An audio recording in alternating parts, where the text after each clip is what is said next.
Adun N5 Matunggong, dan juga adalah Setiausaha Agung Pati Bersatu Sabah.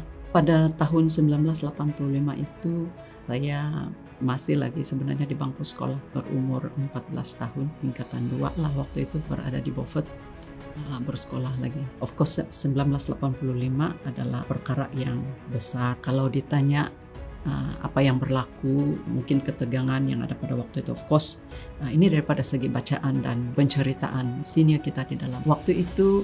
Apa yang dicadangkan ataupun ingin dilakukan oleh Kerajaan Berjaya adalah untuk mengubahlah ini status Bumi Putra rakyat Sabah kepada namanya dipanggil pribumi.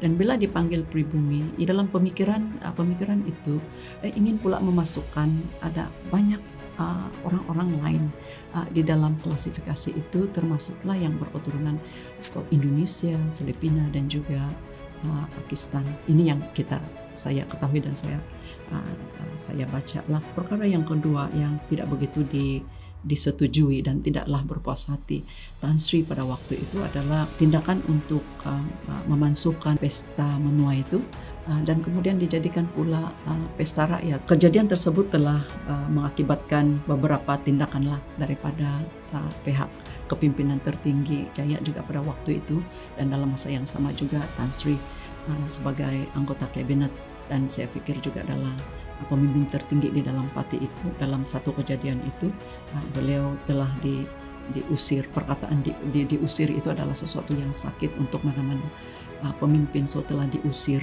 Dan pendekkan cerita rentetan peristiwa lain yang berlaku, termasuklah pelucutan beliau sebagai ahli Dewan Undangan Negeri dan seterusnya, membawa kepada peristiwa lain, contohnya melucutkan status daerah. Dan perkara ini telah menimbulkan kemarahan yang begitu besar. Bermulanya di Tambunan, kejadian ini telah menimbulkan juga semangat tertentu di dalam masyarakat Tambunan, of course, as a start.